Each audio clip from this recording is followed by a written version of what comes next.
What's up, folks? So it's the day I'm going to get this thing back running. Like I said, it's going to be pretty loud because have to fix the exhaust. But we definitely going to do the first startup tonight. What time is it right now? It is 6:40. I'm going to take a quick hour break, and I want to get this head installed in reverse order. So everything's prepped. You know, surfaces are clean. I cleaned the ports for the bolt holes. That's nice and clean. I definitely need to drain the oil because I did throw some diesel down in there and brake cleaner. So it'll just work some of that sludge, whatever's down there a little loose. I'm just hoping that it would do that versus me pouring diesel down there by itself and letting it sit. Because it's been sitting for 2 days, I think about 2 days. Gasket material, all that's off. Nice and clean. Cylinder head. I got the valves adjusted. I think I adjusted all of them like 8 thousandths or something like that. But they're adjusted nice and normal. So they're perfect. I don't know if y'all noticed. So if y'all remember the last video I did when I rebuilt the other motor, nobody ever caught that. But I wound up putting the wrong intake gasket on it when I first did it. There's two different type of gaskets. And I'm gonna be honest, it had a vacuum leak that I never mentioned because when I had to go back and rebuild the other motor, I wound up putting the proper one on there. So these little ports here, right here is where the gasket's supposed to go. And I wound up putting one of these on it. And I'm like, why does it have like a little a little intake leak? And yeah, those little ports have vacuum coming out of there. So if you put this gasket on there, it's not the right way, but if you put it on there, it's not gonna cover those ports up and you're gonna have a small vacuum leak. So just be mindful of that. I did make that mistake and nobody said anything. It is what it is. But I just thought I'd mention that. All right, let me make something happen. Let me get this head thrown back on there. When I get it torqued down, I give my little 2 cents. Then we'll work on getting everything else put back on. Oh, let me show you the valve cover. Remember how bad the valve cover looked? I got that looking a lot better. I used diesel to clean this out and some brake cleaner. Mostly diesel since it was pretty diluted. I can't get some of that stuff in there out. But for the most part, it's way, way, way better than what it was. Let me get that little sludge ball there out. But it looks 1,000 times better. Like I said, it's just going to be the bottom end that's going to be filthy. And it's not no big deal. I mean, that's what the oil filter is going to do. And, it has its best chances of surviving about another 100,000 miles. Take it how you want it. I think this is like the freshest oil this vehicle has probably ever seen in a very long time. It may not know how to act. I don't know how to take that. But I mean, hopefully it don't screw up because it has fresh oil in it. Remember, if you watch my video from the Ford with no oil pressure, the Ford Excursion, believe it or not, even though it had zero oil pressure, dude made it home 15 minutes away from me. And I just knew for a fact it was going to lock up. So I don't know, whatever medallion he had in his pocket, damn show kept them on the straight and narrow. That's another thing I'm going to add. This car is not getting donated. Unfortunately, it's getting fixed by the owner. And I swear on the last video I did, I probably mentioned that, but I didn't. And that was my fault. So the owner decided to go ahead and fix it. I mean, like I was telling you before, that was one of a couple options. And, here it is. So it's getting worked on. I did not fix the exhaust system yet. It's going to probably sound like trash. Look at that. That dipstick is horrible. Let me wipe this off. So it still should sound loud. Hopefully it's not as loud. I was able to put the flex pipe back. Look at that. That's clean right there. I was able to put the flex pipe, stuff it in the pipe where it came from. Because I'm going to have to, they took the flange. So I'm going to have to adapt that to the converter some way. And I'm thinking I'm just going to probably just straight pipe, like they did, weld it, since we don't have a flange. I'm not going to go through all that hassle making a flange for this thing. It's just not that serious. So, car's not getting donated. It's getting fixed by the owner. That's the situation we're in right now. Hope this battery's charged. think I did charge the battery up, so I'm hoping. I don't have any antifreeze in it.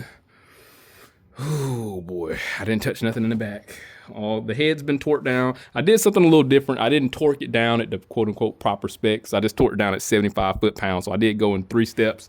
I just torqued it down at 75 versus doing it at 90 degree. And I've done it before and it worked fine. So I think we're okay. Oh, it won't gonna start because it ain't gonna be no distributor hooked up. So that's hooked up. It's probably gonna sound a little loud at the intake because I don't have that hooked up yet. We got oil in it. We got our alternator hooked up. We got the exhaust kind of semi hooked up. Injectors hooked up. Ground wired and touch that. Thermostat, housing, all that stuff's hooked up. I did pressure test this. For the cooling system, I did pressure test. So I think we're good. This is the part where I get very nervous. I do have the gear bolt tightened down. I know for a fact that's one thing you do not want to leave loose. I think we're good. Injectors are hooked up. Yeah, that's everything. Things in the back, the oil pressure switch, knock sensor. Okay, wish me luck.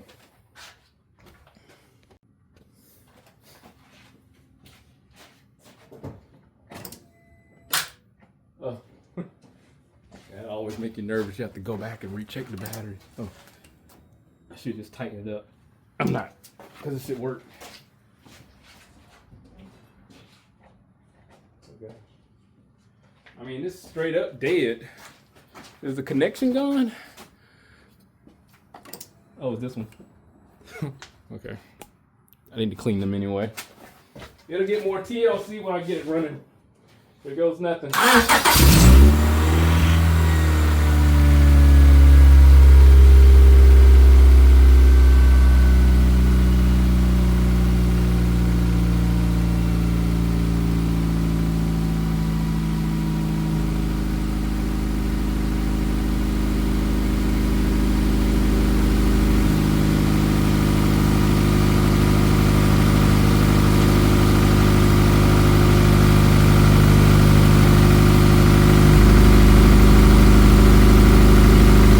Make sure the oil's getting thrown around. It is. Let me open the door.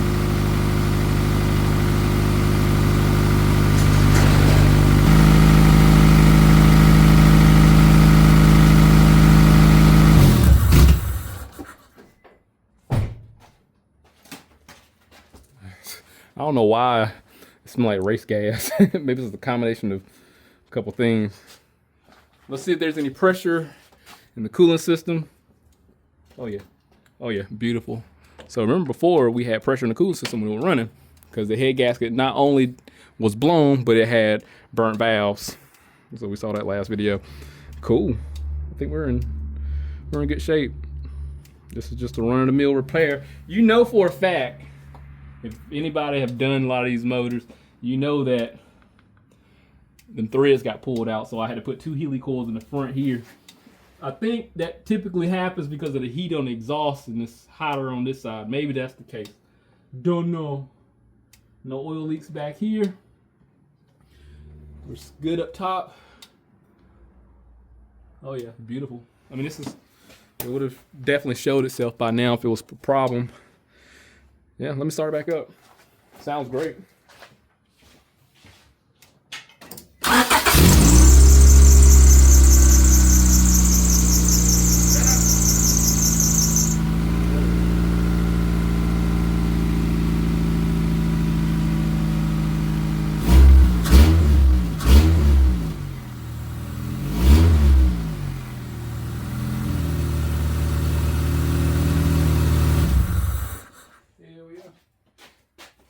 Shape. I just gotta tighten that belt up. All the little knickknacks and odds and ends gonna get taken care of. So the biggest thing is it had really nice harmony when rotating. Start up perfectly fine.